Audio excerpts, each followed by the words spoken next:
Hey everyone, I'm Jasmine. I'm a Reiki and Mental Alchemy practitioner. My Instagram handle is Sun Pluto Alchemist. And if you would like to find out more about me or what I do, I'm gonna leave all my links below so you can search for them.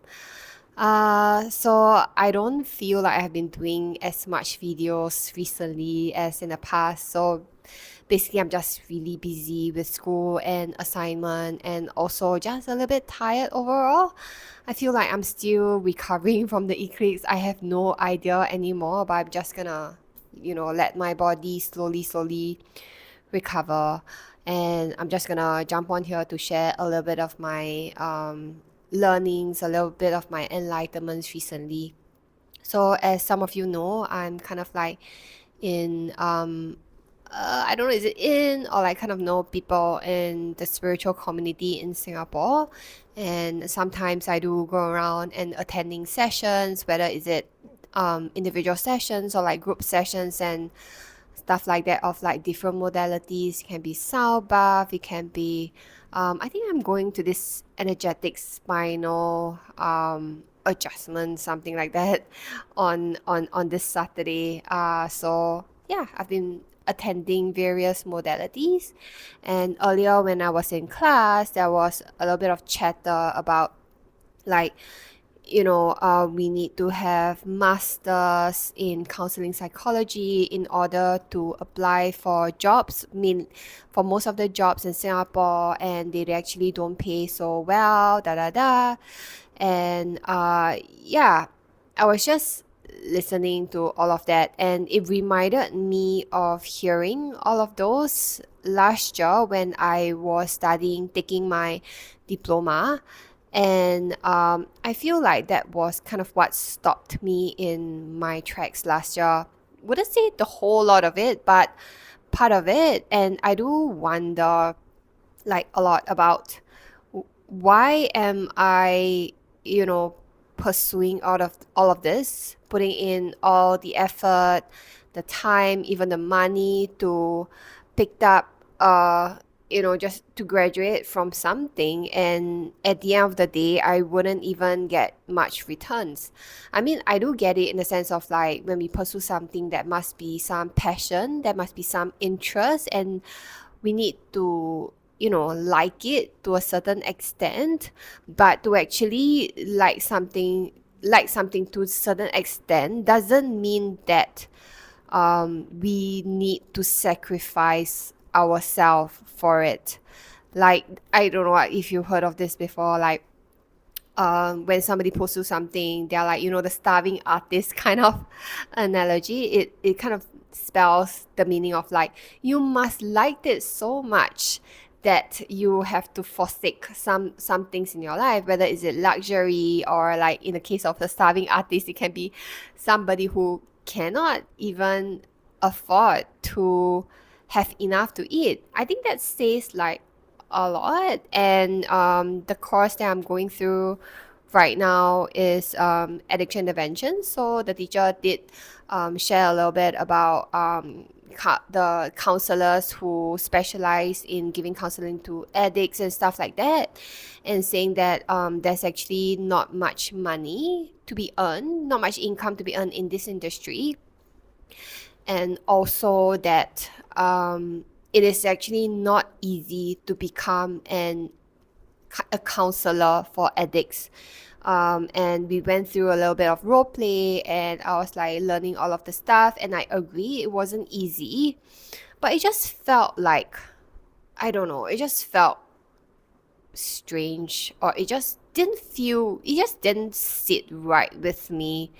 Like, why must it be passion? Why must it be we do good? And does it mean that we seem like a better person when we don't take any benefit out of it? So anyway, I was just saying that I kind of like am in the spiritual community scene, and I've went to various modalities, various sessions, and of course there are like different energy exchange, different pricing and stuff like that. And I do see, as in like when we go to, or I go to this kind of stuff, right? I don't actually actively going around asking like, hey, what certificate have you got? What license have you got? And yeah, I don't, because it's about me enjoying the whole experience. Like, is it effective for me? Is it enjoyable for me? I think that's the first and foremost question that pops up in my mind. Like, I have to experience for it for myself, and then I feel into it whether I liked it or not, to decide whether if I will be returning. And like I said, I have a somatic therapist, or a therapist in general, maybe you would say that, that, I it's not the cheapest. It's not the cheapest energy exchange, and she has her own form of qualification certificates, but she's not like under the Singapore Association, the counseling association thing in Singapore, and that's entirely fine with me, because I've went through the sessions and it's effective for me, and it helps me like a lot, and I feel like I have been quantum leaping and improving and healing because of that. And just now, like in class, right? Like somebody were asking around, like, oh, I need to get this in order to be higher. The pay is not even high, da da da. And then I interrupted by saying, like, well, I do see a therapist, and she's not under the SAC board in Singapore. And some of them actually gave me a very shocked look, like, what? Like, why do you go to her? She's not even listed under there. And I mean, it was subtle. It was like a subtle surprise kind of look. But I went on by say, like, I go to her because I liked her, because I like how she makes me feel. Because like it is effective in a certain, like, I know it's effective for me, and this is how I choose. Like, I don't go around asking, do you have a cert? Do you have this? Do you have that? Like, no, because to me, if only you look out for cert, and even if like for me, of like for my classmates, people who are studying counseling psych, to become a counselor, and if you think like, as long as I go through all of the steps, as long as I like do my assignment, I listen to class, I done all of the role play, I say all of the things, and then I'm qualified enough to be a counselor. I am gonna quote Jordan Peterson and say, like, this is what happens when you think like that. It's gonna be a cookie cutter society. You just, copy and paste, and just cut it out, cut a cookie in the same way. And no, you wouldn't stand out. You wouldn't make you special. You wouldn't even like, you wouldn't be you. Like, I want to go to someone just because the person is the person. She is who she is, and she dares to be authentic, she dares to be herself, and whatever modalities and the kind of style that she offers, right, is something that he or she resonates very deeply with, which is why I go to the person. And this is how I do my offering as well. And it's just bizarre, like when people say like, but the person don't possess a certain cert, the person, like, and when I ask like, how are you gonna practice in the future, and they are like, oh, I will go according to this structure, I'll be a good student, this is how I'm gonna practice. I don't know, to be honest. And I feel like it's due time we all need to change that mindset, because this is what gonna make us become robots and not humans. So yeah, I just want to share that. And also, the other thing that I want to share, I'm just gonna share it in the whole video then, is that I had a channel message yesterday, which was pretty interesting actually.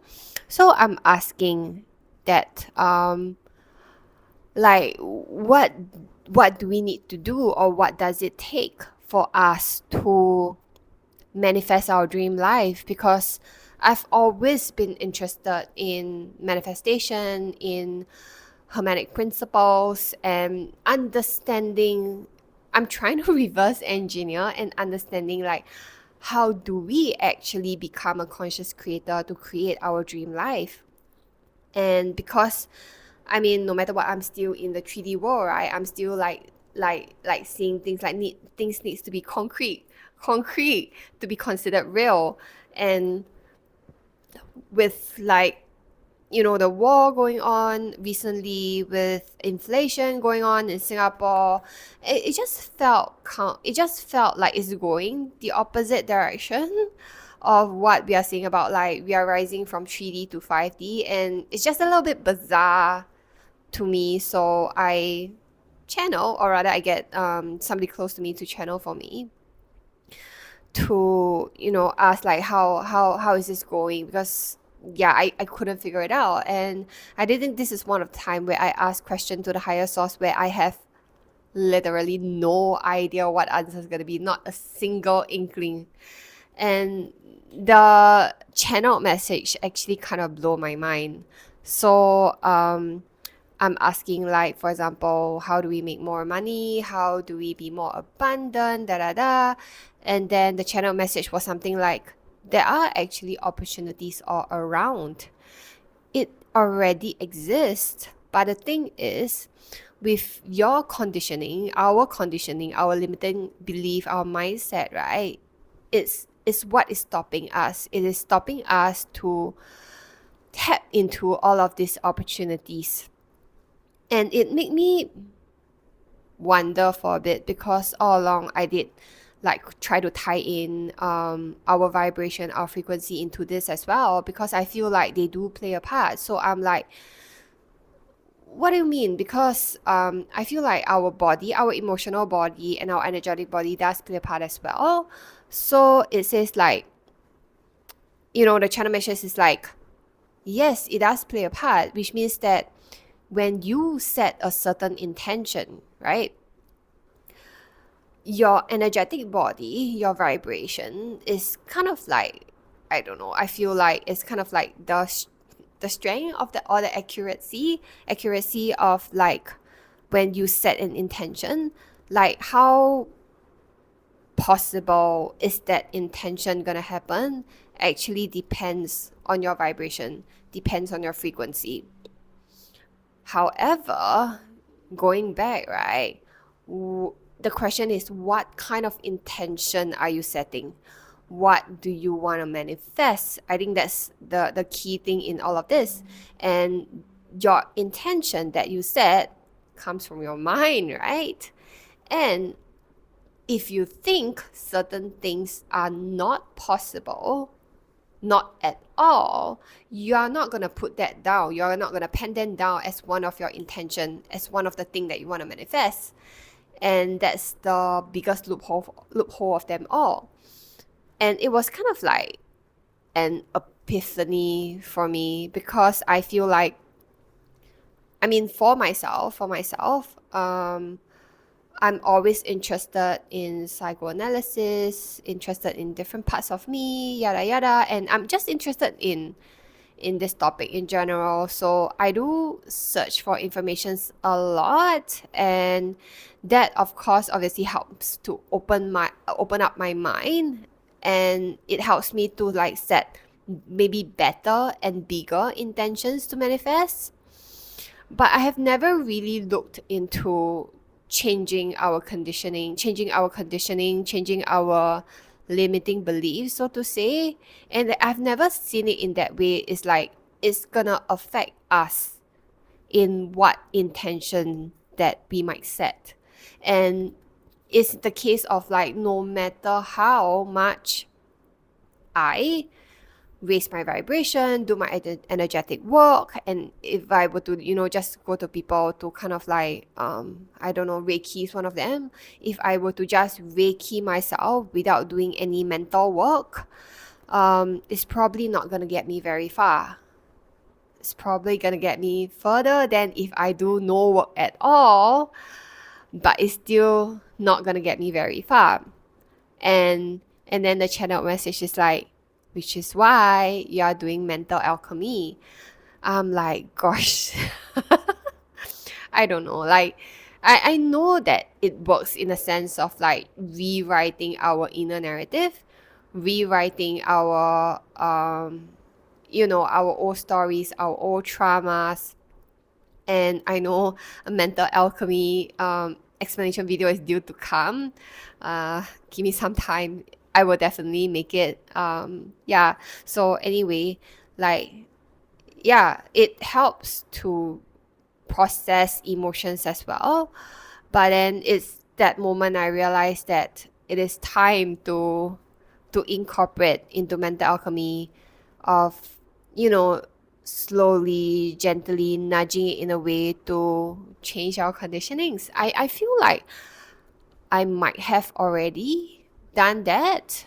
Unconsciously, might I say, because I feel like with all of the information, all of the wisdom that I'm ingesting and I'm learning, I'm definitely already incorporating that in. But now I'm gonna even consciously make that an effort even more, because I can definitely see the benefit in this. And yeah, interestingly, the channel message was that like the world seems to be going in an opposite direction, because it will force people to start to genuinely want to go to the other side. Like, for example, I don't know, for example, out of greed, you have a conflict with somebody, and eventually you're gonna like in the midst of the conflict with like all the arguments and stuff like that, and within all of that, right, you will start to realize that no, I don't want to be in this state anymore. It's like when you are in it, you realize that you don't want it. I mean, I feel like there's definitely more more way to explain this, more way to look at this, but this is just a very generalized one angle, one perspective of looking at it, and I kind of like understand what the channel message was. But anyway, I feel like this is such a messy share, and I just wanna. I think the main thing that I want to share was like yeah, reliving, as in like allowing us to open up our mind to really look at our conditioning is one of the key factor to making bigger manifestation, making aligned manifestation. Yeah, something like that. Anyway, I'm gonna make a video to talk about how to set intentions, how to manifest our aligned life. And it is also gonna be part of the video. So I'm just sharing like snippets, raw, unedited version and thoughts about this channel message. And yeah, and also I just want to share, if you watch until this point, thank you. But I also want to share, I'm aware that the previous video I kind of like got cut off for the last 2 minutes, but I'm just gonna leave it up there anyway. I probably forgot to charge my mic, which was pretty funny, also not funny, so I better remember, it's gonna be a waste effort. So anyway, thank you for watching. This is Jasmine. You can like and subscribe my YouTube videos, my YouTube channel if you like, and hope to see you around. Thank you so much for watching.